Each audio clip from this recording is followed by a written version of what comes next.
Muito bem, um bom dia a todos novamente. É com muita alegria que nós estamos aqui nessa manhã juntos, realizando esse congresso de fidelidade e missão.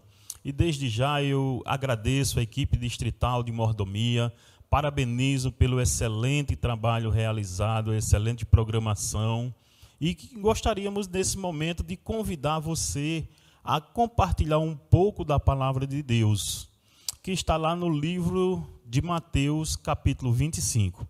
Obrigado pela participação de todos vocês, um abraço a todos os irmãos do nosso distrito, tá bom? Abra sua Bíblia no capítulo 25 do livro de Mateus. Você que está com a sua Bíblia aberta, nós vamos estudar aqui uma parábola que Jesus falou. Veja, o capítulo 24 de Mateus é um capítulo que possui trechos ou porções escatológicas, proféticas. Agora veja a sequência. Jesus fala ali sobre a vinda dele, a destruição do templo. Continua lá no finalzinho do capítulo 24, ele agora começa a falar sobre 3 parábolas, que entra no capítulo 25, no início do capítulo, depois o meio do capítulo, só que no final do capítulo ele retoma o texto novamente do julgamento, da vinda dele e do julgamento. É como se Jesus estivesse dizendo assim, olha, eu falei para vocês a respeito da minha vinda, como é que vai ser, os sinais, tudo. Agora eu quero falar para vocês da fidelidade e da negligência. Vocês precisam entender essas duas coisas. Aí ele vai falar ali na primeira parábola do servo bom e mau. Aquele servo que é fiel e o outro servo que é negligente. E possivelmente nessa parábola aqui o foco seja o relacionamento, já que o servo mau espancava os outros servos.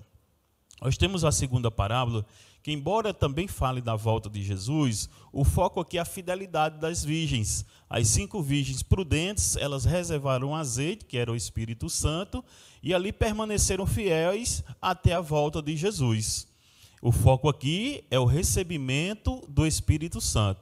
E essa parábola que eu quero estudar com você nessa manhã é a terceira parábola. Nós não temos tempo para abordá-la completamente, mas eu gostaria de estudar ela com você, um estudo básico, tá bom? A terceira parábola ela vai falar também sobre fidelidade. O foco também é fidelidade. E é chamado, e vocês conhecem, a parábola dos talentos. Embora algumas pessoas tenham abordado essa parábola como talento num termo artístico, talento no termo dos dons do Espírito Santo, a parábola realmente aqui ela vai falar sobre os talentos realmente de recursos financeiros, que pode também ser aplicado a outros recursos, não há problema nenhum nisso. Tá certo? Mas eu gostaria de começar a ler o texto com você, mas antes disso eu convido você a fechar os nossos olhos para a gente fazer uma breve oração. Senhor nosso Deus, Pai bondoso que está no céu, obrigado, Senhor, por estarmos aqui nessa manhã juntos, Senhor Deus, participando desse congresso de fidelidade e rogamos que o Senhor, cada vez mais, ó Deus, possa nos tornar homens e mulheres fiéis aqui nessa terra, para que no dia da Tua volta estejamos prontos e preparados para subir contigo para o céu. Abençoa cada família, Senhor, que está conectada conosco, cada irmão do nosso distrito, individualmente, que o Senhor derrame o Teu Santo Espírito sobre cada um deles, é o que nós te pedimos e agradecemos em nome de Jesus. Amém. Acompanhe comigo agora, a partir do versículo 14. O versículo 14 diz assim, olha, pois será como um homem que, ausentando-se do país, chamou os seus servos e lhes confiou os seus bens. Veja que aqui trata-se de recursos, de bens materiais. E aqui nós temos agora o verso 15. A um deu 5 talentos, a outro 2 e a outro 1. A cada um segundo a sua própria capacidade. Então partiu. A Bíblia está falando aqui de um senhor que tinha recurso financeiro, era rico, e que resolveu ali se ausentar do país e confiar todos os seus bens, ou pelo menos uma parte dos seus bens, nas mãos de alguns servos que ele tinha.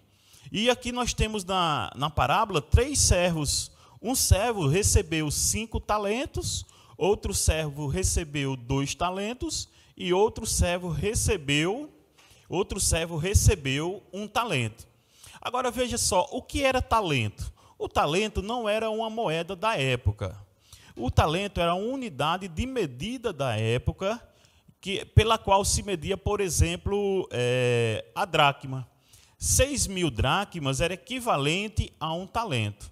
A dracma era o salário de uma pessoa, uma diária de uma pessoa. Então veja, nós entendemos aqui que 100 talentos aqui, ou melhor, 5 talentos, era equivalente a 100 anos de trabalho. Veja como o dinheiro não era pouco, era muito recurso que o Senhor tinha colocado na mão de cada um deles. Mas o que me chama a atenção é no finalzinho do versículo 14, é que ele deu com cada um de acordo com a sua capacidade. Então, de acordo com a capacidade dos servos, o Senhor escolheu ali e saiu distribuindo os seus bens, para que eles cuidassem dos bens aqui na terra, e quando ele voltasse, encontrasse aqui, como de fato aconteceu pelo menos os 2 servos, os seus talentos ou o seu dinheiro multiplicado. Tá certo? Então veja, é como se recebesse aqui, o primeiro tivesse recebido aí 100 anos de salário, o segundo tivesse recebido 40 anos de salário, e o outro que recebeu apenas um talento também não era pouco, era cerca de 20 anos de salário. Se calcularmos hoje na moeda atual do real, nós teríamos aí cerca de 500 mil reais, que havia sido confiado apenas àquele que recebeu um talento. Então não era pouco. De acordo com a capacidade de cada um, o Senhor, ele distribuiu os seus talentos. E continuando aqui, a partir do versículo 16, diz assim: o que recebera 5 talentos, saiu imediatamente a negociar com eles, e ganhou outros 5. Do mesmo modo, o que recebera 2, ganhou outros 2. Mas o que recebera 1, saindo, abriu uma cova e escondeu o dinheiro do seu senhor. Depois de muito tempo, voltou o senhor daqueles servos e ajustou conta com eles. Veja só, aqui nós encontramos o cuidado e o zelo pelos recursos do Senhor. Veja, o Senhor havia dado os recursos na mão daqueles homens, e aqueles homens precisavam cuidar e zelar do recurso que havia recebido. É muito parecido com o nosso contexto atual hoje, onde Deus nos proporciona o recurso que nós recebemos, onde Deus deixou para cada um de nós os recursos. De acordo com a nossa capacidade, Ele distribuiu os recursos para cada uma das pessoas, cada um dos seus filhos, cada um dos seus servos aqui na terra. E da mesma forma, Ele espera também que no dia da volta dEle, ou durante esse período, a gente administre bem os recursos do Senhor. Que a gente possa devolver aquilo que Ele nos deu e devolver a mais do que Ele nos confiou, digamos assim, para poder cuidarmos aqui na terra. E a parábola diz aqui que os 2 primeiros, eles foram eficientes.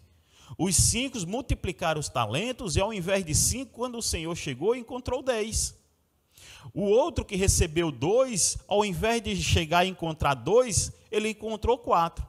Agora, dentre esses 3, 2 foram fiéis e 1 não era fiel. O que não era fiel, ele recebeu o recurso, ao invés de multiplicar o recurso, aquilo que Deus deu, ele foi egoísta e enterrou os recursos do Senhor. A Bíblia não menciona porquê, mas de alguma forma nós podemos também enterrar aquilo que Deus nos deu. O recurso que Deus nos dá, o recurso que Deus nos confiou, nós podemos também enterrá-lo aqui na terra. Quando nós somos egoístas, quando nós pensamos apenas em nós mesmos, quando nós não compartilhamos o que nós temos com os nossos irmãos, com os nossos amigos, com aqueles mais necessitados, nós estamos ali enterrando o recurso do Senhor. Talvez Deus lhe dê recurso suficiente para você manter a sua família e muito mais. Mas algumas vezes na vida nós só olhamos para nós e esquecemos de quem está ao nosso lado.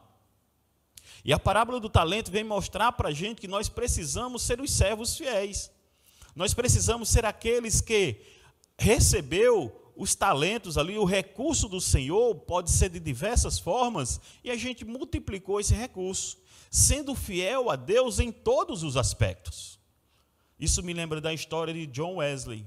John Wesley, vocês todos conhecem, ele começou a trabalhar, ganhava $30 naquela época. Na verdade, não era dólares, era uma moeda da Inglaterra. E veja, com esses 30, ele resolveu viver apenas com 27. E resolveu dizer assim: olha, Senhor, eu vou devolver 10% a ti. E ele começou a receber as 30 moedas, 3 seria para Deus e 27 para ele. E ele começou e decidiu viver daquela forma, com 27. Só que o salário dele foi subindo. Subiu para 40. Mas quando subiu para 40, ele permaneceu vivendo com os 27.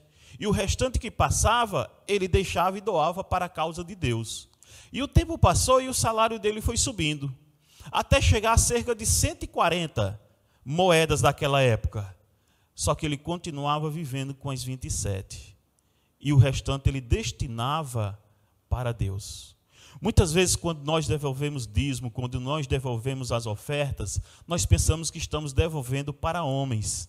Às vezes pensando que é para a igreja, às vezes pensando que é para o pastor, às vezes pensamos que é para a instituição. Só que esse dinheiro Deus reserva para a manutenção da sua obra, para a pregação do evangelho. Seguindo os ensinamentos bíblicos ali, do qual os sacerdotes só poderiam cuidar da igreja, do templo daquela época, da tenda da congregação, Deus continua também agindo dessa forma através da instituição da Igreja Adventista. Os recursos doados permitem que os pastores trabalhem apenas na obra de Deus. Não faça nenhum outro trabalho, não é permitido ter nenhuma outra função e nenhum outro meio de ganho de vida, mas apenas o trabalho de cuidar das ovelhas que o Senhor confiou a cada um deles aqui na terra. E com isso, o trabalho de Deus ele pode avançar. O trabalho de Deus ele pode enlarguecer-se às fronteiras, porque os recursos continuam sendo apresentados. Os recursos continuam, e louvado seja Deus por isso, porque mesmo em um momento de pandemia, a igreja continua trabalhando. Os recursos que vocês, meus irmãos, doam como dízimos e ofertas, seus pactos, continuam chegando à administração. E a igreja continua avançando mesmo assim. Pessoas são batizadas, pessoas entregam a vida a Cristo. Várias realizações e programações acontecem como meio de pregação do Evangelho. Sabe, quando eu vejo dessa forma, eu entendo que os recursos que Deus colocou em suas mãos está sendo bem administrado. O recurso que Deus confiou a cada um de vocês, que são servos fiéis de Deus, está sendo bem administrado. E vocês têm colocado esses recursos à disposição do Senhor da seara. E louvado seja Deus por isso, porque todos os momentos da nossa vida, nós entendemos que a obra de Deus ela não pode parar. A obra de Deus continua. Agora eu quero falar para vocês aqui a respeito da recompensa que Deus tem para aqueles servos que são fiéis. A recompensa que Deus tem para cada pessoa que coloca os seus recursos nas mãos de Deus. Mas infelizmente também existe uma recompensa que não é muito boa para aquela pessoa que é infiel. E acompanhe comigo a leitura da palavra de Deus a partir do versículo 20. Então, aproximando-se o que recebera 5 talentos, entregou outros 5, dizendo: Senhor, confiaste-me 5 talentos, eis aqui os outros 5 talentos que ganhei. Disse-lhe o Senhor: muito bem, servo bom e fiel. Veja 2 adjetivos aqui para o servo: bom e fiel. Foste fiel no pouco, sobre muito te colocarei. Entra no gozo do teu Senhor. E aproximando-se também o que recebera 2 talentos, disse: Senhor, 2 talentos me confiastes, aqui tens os outros 2 que ganhei. Veja, nós temos a experiência aqui do servo bom e fiel, dos 2 servos bom e fiel. No 23 diz assim: disse-lhe o Senhor: muito bem, servo bom e fiel. Foste fiel no pouco, sobre muito te colocarei. Entra no gozo do teu Senhor. Veja, nós temos aqui a recompensa para aqueles homens que foram fiéis a Deus. Além de serem chamados de bom e fiéis, Deus agora acrescenta uma recompensa que é entrar no gozo do Senhor. Você sabe o que significa entrar no gozo do Senhor? Você sabe o que significa participar da alegria do Senhor? Imagine, essa parábola aqui é refletida como um fazendeiro aqui da terra, um homem que tinha muito recurso. Mas quando nós aplicamos ela espiritualmente, nós entendemos que o Senhor é Jesus Cristo. E Ele está dizendo para aquele servo bom e fiel que ele entrará com alegria na festa do Senhor. com júbilo na festa do Senhor, no gozo do Senhor. Imagine só você que é servo bom e fiel. A promessa de Jesus para você é essa: um dia você estará com Ele, participando das ceias do Cordeiro, participando de uma grande festa que Deus preparou para aquele servo bom e fiel. A promessa de Deus aqui, a recompensa de Deus para aquelas pessoas boas e fiéis, é que um dia estarão no céu junto com o Senhor Jesus.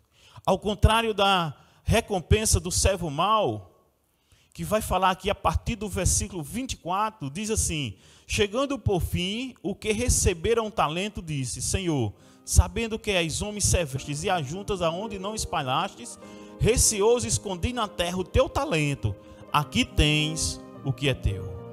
Respondeu-lhe, porém, o Senhor: servo mau e negligente, sabias que ceifo onde não semeei e ajunto aonde não espalhei.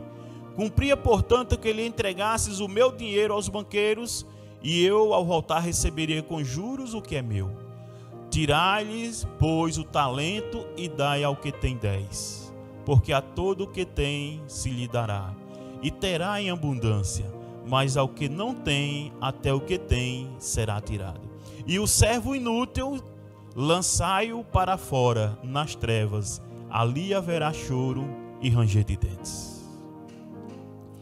A situação do servo aqui, do último, aquele que foi egoísta, aquele que não pensou em desenvolver os recursos do Senhor, aquele que não pensou em devolver o recurso do Senhor com juros, infelizmente, a própria negligência dele, o adjetivo utilizado para ele é servo inútil. Inútil nós sabemos que é aquilo que não serve para nada. Deus dá oportunidade a cada um de nós. Deus, ele dá o recurso a cada um de nós. Deus, ele é fiel para colocar em nossas mãos, conforme nossa capacidade, aquilo que ele acha que nós devemos cuidar. Mas ele espera que cada um de nós cuide. Ele espera que nós desenvolvamos aquilo que foi nos confiado. O recurso que nos foi nos dado, isso fará grande diferença para ele e para cada um de nós ao final, no dia da volta do Senhor. Infelizmente, para aquele servo, a recompensa daquele servo não foi das melhores. A recompensa daquele servo foi tirar aquilo que ele tinha, que na verdade ele não tinha, foi que Deus havia dado para ele. Ele não multiplicou ali o recurso que Deus deu. Era o que Deus tinha, foi tirado da vida daquele homem. E aquele homem foi tirado fora do reino de Deus. E a Bíblia diz que haverá choro e ranger de dentes. Sabe, meus amigos, meus irmãos, Deus tem o melhor para cada um de nós. Nós precisamos confiar na palavra de Deus. Nós precisamos complementar a nossa vida com o Espírito Santo, porque através do Espírito Santo é que nós conseguimos ser fiéis a Deus. É através do Espírito Santo que nós entendemos que o que nós estamos fazendo aqui na terra tem que ser para a honra e glória de Deus. Os recursos que nós recebemos também tem que ser para a honra e glória de Deus. Aqueles que são fiéis, servos bons, que têm administrado o recurso de Deus, Deus tem sido honrado, Deus tem sido glorificado através de cada um de vocês. Por isso que o convite para você nessa manhã é que você faça parte desse povo que é bom e fiel a Deus. Faça parte de um povo que se prepara para o dia da volta do Senhor, administra bem os recursos que o Senhor lhe confiou, sendo dizimista e ofertante. E vocês sabem que a oferta, existe também o pacto ali, que é o que você escolhe para dedicar a Deus. E através desses recursos a igreja tem avançado, as pessoas têm ouvido falar do Evangelho, e nós precisamos entender que a nossa igreja ela tem uma cosmovisão mundial. A nossa igreja ela tem uma cosmovisão que não é centralizada apenas aqui na cidade de Mossoró. Os recursos eles são divididos mundialmente.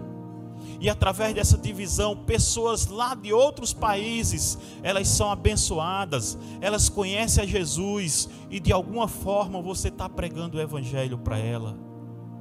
E a recompensa que Jesus quer lhe dar nos últimos dias é a alegria de participar com Ele nas bodas do Cordeiro. A alegria de estar juntos, todos nós, na presença do nosso Senhor Jesus Cristo. Lembre-se de uma coisa: tudo que tem aqui na terra vai passar. Nós não precisamos nos agarrar, nos apegar aos bens materiais, porque quando nós morremos não levamos nada. A única coisa que nós levamos é o nosso caráter e as nossas obras que realizamos aqui na terra. O apelo que eu faço para você agora, nesse momento, você ainda que não é fiel a Deus, você ainda que devolve dízimo esporadicamente, sabe, irmãos, Deus tem uma promessa maravilhosa para aquelas pessoas que são fiéis aqui na terra. E vocês sabem disso, é abrir as janelas do céu e derramar bênçãos sem medidas. E porque nós ainda não provamos dessas bênçãos de Deus. Eu fico olhando para aquele homem, John Wesley, um dos reformadores do cristianismo. Quão fé aquele homem tinha, porque dos 140 que ele ganhava, ele vivia apenas com 27. O restante era dedicado à obra do Senhor. Eu gostaria de fazer um apelo nesse momento, para que você que ainda não é dizimista, realize a sua oração com Deus agora. Nós teremos um louvor especial. Enquanto o louvor toca, eu gostaria que você realizasse a sua oração com Deus. Que você clamasse a Deus para que o Espírito Santo lhe fortalecesse. E você pudesse ser um servo bom e fiel. Tomar conta dos recursos do Senhor aqui na terra.